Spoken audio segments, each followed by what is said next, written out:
Ma'am, जब जज की कुर्सी पे पहली बार बैठी थी तो मन पे क्या विचार चल रहा था? आम इंसान और एक जज में क्या बदलाव आ चुका रहता है?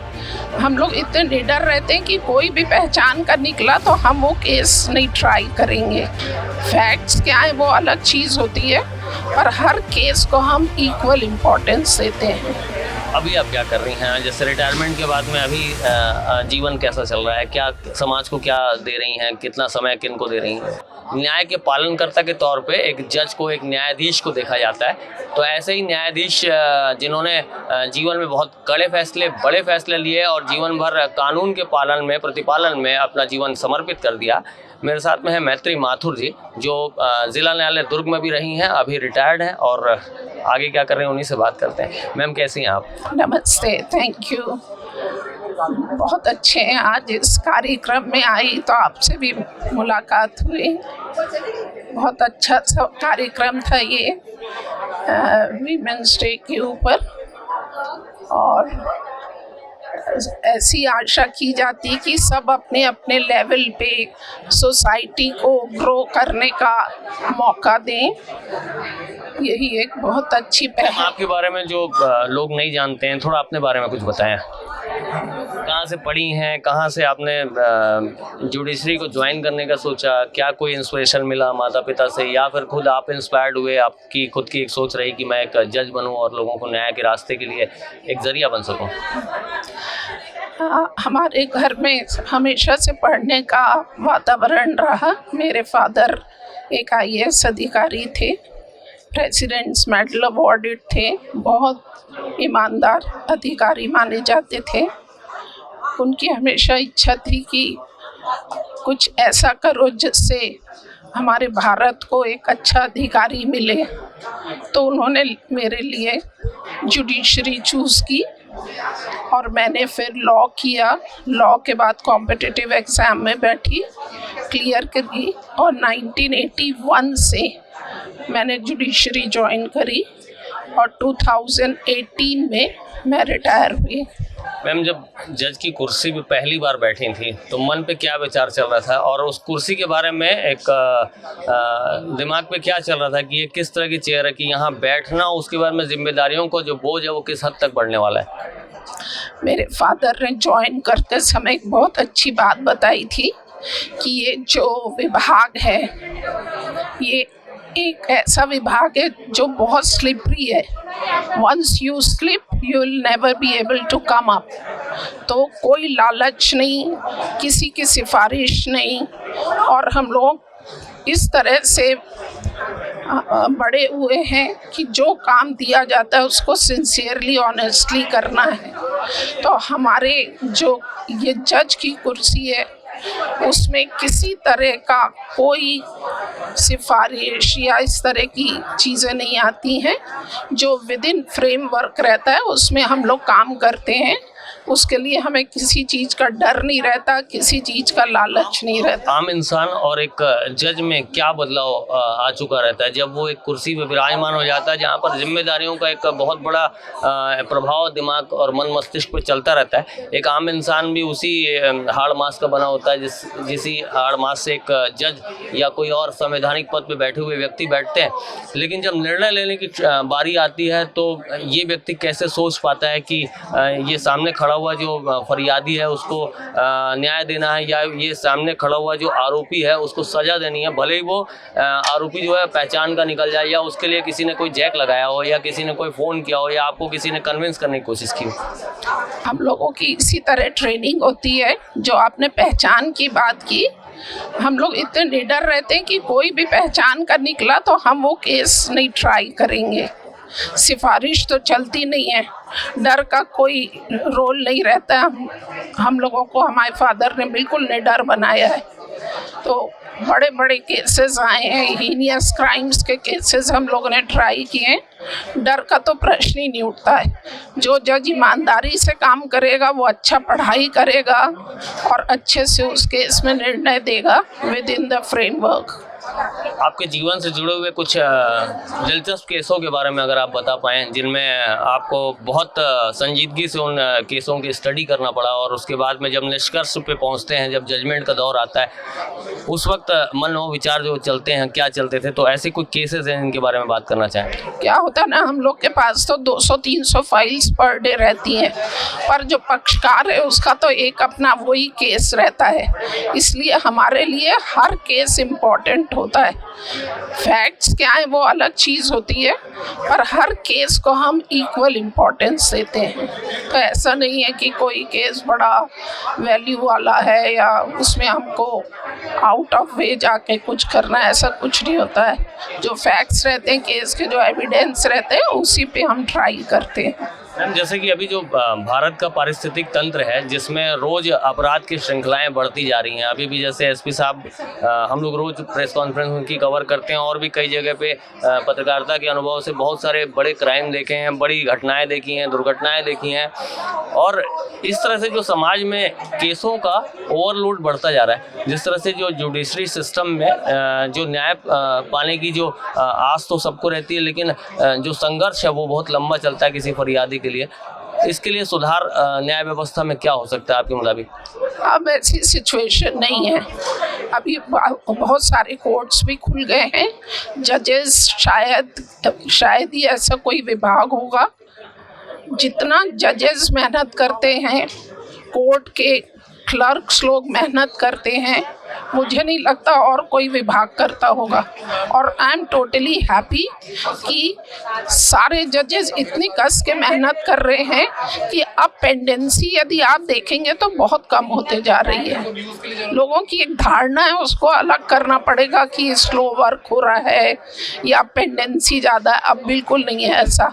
हर जज चाहता है कि ज़्यादा से ज़्यादा केसेस में डिस्पोजल करे और अच्छे से करे। न्याय व्यवस्था में जैसे इंसान सोचता तो है कि हमें न्याय मिल जाए, लेकिन कई बार जो न्याय व्यवस्था है वो सबूतों के आधार पर, गवाहों के आधार पर, बयानों के आधार पर इस तरह से अपने फॉर्मेट को खड़ा करती है और वो स्थिति जो है जजमेंट तक पहुंचती है। कई बार ऐसा होता है कि जो गवाह हैं वो पलट जाते हैं, जो बयान है वो पलट जाते हैं। उस आधार पे जब एक जज को मन मस्तिष्क में चल रहा है कि हाँ ये आरोपी है, लेकिन वो आरोपी सिद्ध नहीं हो पाता है और उसको जमानत देनी पड़ती है या बाइज्जत बरी करना पड़ता है, क्या ऐसी भी कंडीशन का सामना करना पड़ता है? उस वक्त मन मस्तिष्क पे क्या चलता है? हम लोग सिर्फ एविडेंस और फ्रेमवर्क के अंतर्गत काम करते हैं। ये तो जो दूसरी एजेंसीज है उनका काम रहता है कि आप किस तरह से इन्वेस्टिगेट करते हो। इन्वेस्टिगेशन के बाद जो एविडेंस जज के पास आता है उसके अकॉर्डिंगली हमको अपना डिस्पोजल और जजमेंट देना रहता है। मैम, एक गंभीर सवाल है, जैसे सपोज किसी व्यक्ति की हत्या कर दी जाती है और हत्या करने के बाद में उस पर सालों साल आरोपी में, मान लीजिए, या बहुत सारे आरोपी होंगे, एक आध आरोपी उस पर ट्रायल चलता है। ट्रायल चलने के बाद में एक कोर्ट उसको सजा देती है, हायर कोर्ट में वो जाकर जमानत पा बैठता है और सुप्रीम कोर्ट तक पहुंचते पहुंचते उसको बाइज्जत बरी भी हो जाता है। तो ऐसी जब कंडीशंस बनती हैं, तो जब वो बाइज्जत बरी हो गया, जब पुलिस ने एविडेंस दिया और बाकी जो इन्वेस्टिगेशन एजेंसीज ने उसने एविडेंस पुख्ता तौर पे दिए थे, तो ये जो बाइज्जत बरी होने वाली स्टेज क्यों बनती है? उसी में एक सवाल और जोड़ूंगा कि जब अगर वो व्यक्ति बाइज्जत बरी हो गया, जो आरोपी जिसको इन्वेस्टिगेशन एजेंसी ने ठहराया था, तो जो मृतक है उसका कोई तो हत्यारा होगा, उसके बारे में फिर आगे क्या हो सकता है? मतलब ये मनोविचार क्या है? मतलब सवाल थोड़ा सा लंबा है। ये एक बहुत विस्तृत वर्णन का विषय है, पर हर कोर्ट इंडिपेंडेंट होता है, उसके पास सेट ऑफ फैक्ट जो रहते हैं उसके अनुसार जज जजमेंट देते हैं। तो उसके फिर सेटिस्फाइड नहीं है तो अपील के चांसेस होते हैं। तो वो तो एक प्रक्रिया है जिसको आपको अपनाना पड़ेगा ही। अभी आप क्या कर रही हैं? जैसे रिटायरमेंट के बाद में अभी जीवन कैसा चल रहा है? क्या समाज को क्या दे रही हैं? कितना समय किन को दे रही हैं? थोड़ा सा। मैं अगस्त 2018 में जब रिटायर हुई तो काफ़ी लोगों ने फेयरवेल पार्टीज़ वगैरह दी थी। तो जब मैं 4 बजे घर पहुंची तो मेरे कार में बहुत सारे फ्लावर्स थे। तो सामने से स्कूल की गर्ल्स जा रही थी, तो मैंने सोचा इनको देंगे तो इनको ज़्यादा मज़ा आएगा, तो हमने दिया। तो उन्होंने पूछा आंटी आपके पास इतने फ्लावर्स कैसे हैं? तो हमने बोला अब हम रिटायर हो गए, अब हम ऑफिस नहीं जाएंगे। तो उन्होंने ऐसे बोला आंटी आप हमको पढ़ाएंगी? तो हम भी बोल दिया हाँ पढ़ा देंगे। हमको लगा 3-4 बच्चियाँ तो है पढ़ा लेंगे। हमने बोला कल आ जाओ 10 बजे। तो अगले दिन 34 बच्चे आ गए। फिर हमारे घर के बाजू में मेरा एक और घर है जिसको मैंने कभी रेंट आउट नहीं किया, तो उस पर मैं अब नेकी की पाठशाला चलाती हूँ। नेकी की पाठशाला में क्या सिखाया जाता है बच्चों को? क्या सिखाया जाता है? जैसे अभी एसपी साहब भी बहुत ब्रिलियंट स्पीच दिए हैं कि एक माँ का सम्मान तो हमेशा सर्वदा होना चाहिए। अब माँ अगर पढ़ी लिखी ना हो तब भी वो सम्मान के दर्जे में सर्वोपरि है। तो इस तरह से नेकी की पाठशाला में कुछ अलग हट के क्या होता है? नेकी की पाठशाला में सब स्लम एरिया के बच्चे हैं, उनको हमने बहुत अच्छी मोटिवेशनल बातें बताते हैं, सब्जेक्ट्स पढ़ाते हैं, डांस एंड म्यूज़िक सिखाते हैं, एक्स्ट्रा करिकुलर एक्टिविटीज़ सिखाते हैं। प्लस आप यदि उनसे मिलेंगे तो आपको लगेगा कि नहीं कि ये स्लम एरिया के बच्चे इतने वेल मैनर्ड हो गए हैं। They know how to welcome a person, they know how to worship. हमारे यहाँ हर त्योहार मनाते हैं और बहुत अच्छे से मनाते हैं। कहीं से भी ऐसा नहीं लगता है कि ये वैगाबॉन्ड जैसे हैं। बहुत अच्छे वेल बिहेव्ड बच्चे हम तैयार कर रहे हैं। और उनको जो एसपी साहब ने आज बातें बताई, बहुत सारी बातें मैं उनको बताती हूँ। मेरे फ्रेंड सर्कल आते हैं, उन लोग मोटिवेशनल बातें बताते, क्योंकि उनके घर में तो वैसा एटमॉस्फेयर है नहीं। मदर सवेरे से बर्तन मांजने निकल गई, फादर वर्क पे निकल गए, बच्चे फ्री हैं, तो उनको ये सब संस्कार देगा कौन? जब एक कानून के प्रतिपालन का एक बंधत्व रहता है और उस वक्त का एक नज़रिया रहता है समाज को देखने का। अभी आप रिटायर हो गई, आपने दोनों ही पार्ट को जीवन को लगभग जीने की कोशिश की है। आप एक सामान्य महिला हो गई हैं। अब जब सामान्य महिला हो गई हैं तो क्या देख पाती हैं? समाज किस ओर जा रहा है? समाज में कितनी सारी बुराइयां हैं जिनमें सुधार होने की आवश्यकता है? क्या कोई सरकारी तंत्र है जिसको बदलाव लाने की ज़रूरत है? क्या किसी नेता को बदलने की ज़रूरत है? क्या जो पेरेंट्स हैं घर के, उनको अपने बच्चों को केयर करने के लिए उनको अपनी जो समझदारी है वो बढ़ानी चाहिए? क्या जो युवा वर्ग है उसकी समझदारी में बदलाव आना चाहिए कि वो अपने पेरेंट्स या अपने जो चाहने वाले लोग हैं उनके साथ में जो कनेक्टिविटी रखे वो अच्छी रखे? सबसे ज़रूरत है बच्चों को टाइम देने की। अभी आप जो एसपी साहब ने बोला कि जब बच्चे वर्क फ्रॉम होम कर रहे थे तो एक अलग वातावरण क्रिएट हो रहा था। जब बच्चों को अपन टाइम नहीं देंगे तो बच्चे फिर क्या करेंगे? जैसे उनको समझ में आएगा वैसा करेंगे। तो हम बच्चों को यही समझाते हैं। कमी कहाँ रह गई है? कमी नहीं बोल सकते उसको, ये या तो बोलिए जनरेशन गैप है या फिर अपब्रिंगिंग का तरीका बदल गया है। और ये सब चीज़ें इसलिए हुई हैं कि लोगों में एक सेल्फिशनेस आ गई है, सब अपना अपना सोचने लगे। हर व्यक्ति को कोशिश करनी चाहिए कि जिस तरह से हो सकता है आगे वाले को अच्छे संस्कार दे। जिनको ज़रूरत है संस्कारों की उनको अच्छे संस्कार दे, अच्छी बातें बताए। तो जो बच्चे लोग रहते हैं ना वो बहुत कोमल प्रकृति के रहते हैं। आप उनको जैसे संस्कार देंगे वैसे ही मोल्ड होते हैं। तो जो सर ने अभी बोला कि बच्चों 15 साल तक बच्चों को बहुत अच्छे संस्कार दीजिए, उसके बाद आप बच्चों को विंग्स दीजिए, they will fly to the right direction. जैसे समाज में आपने केसेस भी हैंडल किए होंगे, नशे के फैक्टर के कारण कई क्राइम हो जाते हैं, कई क्राइम आक्रामकता के कारण हो जाते हैं, कई क्राइम पैसों की ज़रूरत और मजबूरी के कारण इंसान या तो ड्रग्स बेचने का काम पकड़ लेता है, गांजा बेचने का काम पकड़ लेता है, किसी को मार कर उसके चैन को लूटने का काम करने लगता है। आज आपको क्या लगता है कि जो आज का युवा है वो इन चीज़ों से कैसे बचे? क्योंकि आज भी ये क्राइम हावी है, जजमेंट कड़े होते हैं, सजाएं भी मिलती हैं, लेकिन उसके बावजूद कहीं कुछ मिसिंग है। आप नोटिस करेंगे जहाँ पर भारतीय संस्कृति है जिन घरों में, वहाँ ये सब चीज़ें नहीं होती हैं। छोटे बड़ों का रिगार्ड करते हैं, बड़े छोटों को अच्छी एडवाइसेस देते हैं, उन पर हावी नहीं होते, धैर्य रखते हैं, धीरज रखते हैं। एकदम से बिजली के ऑन ऑफ स्विच माफिक आप डिक्टेटरशिप नहीं कर सकते हैं। तो जहाँ पर भारतीय संस्कृति है वहाँ ये सब गंदगी नहीं है। ये सब जो चीज़ें हैं ना, फास्ट मूविंग, जल्दी पैसा कमा लो, झूठी नकल करो, हर चीज़ जो वेस्टर्नाइज्ड होती है वो हमको नहीं सूट करती है। भारत का एक अलग पैटर्न है, उसी पैटर्न पे यदि सब बच्चे ग्रो करेंगे तो ये सब चीज़ें होंगी नहीं। मैम एक आखिरी सवाल है, जैसे कि आप महिलाएं या युवा वर्ग आज बहुत सारे ऑप्शंस को खोजता है, तलाश में रहता है अपने भविष्य को संवारने के लिए।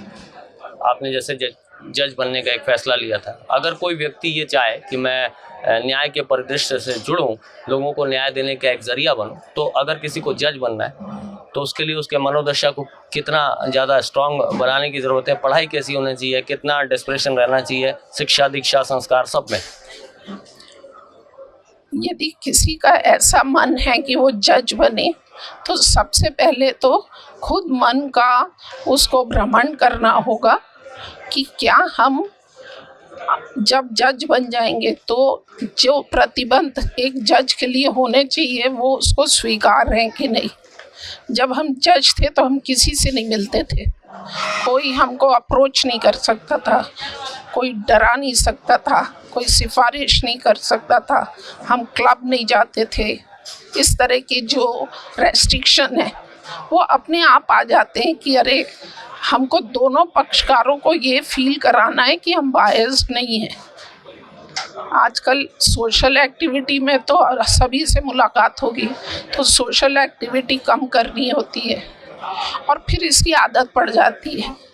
एक जज को बाहर जाने की ज़्यादा ज़रूरत नहीं रहती है, सोशलिंग करने की ज़रूरत नहीं रहती है, क्योंकि उसके पास इतना वर्क रहता है कि आप लोगों को अंदाज़ा नहीं होगा। हम लोग घर आके रात को 11-12 बजे तक पढ़ते हैं नेक्स्ट डे की फाइल, जजमेंट्स की फाइल, तब तो सवेरे स्टेनो आता है तो उसको इतने लंबे लंबे डिक्टेशन देते हैं, घर आके किसी चीज़ का टाइम नहीं रहता है। तो जज की जो लाइफ है वो टोटल डेडिकेशन की लाइफ होती है।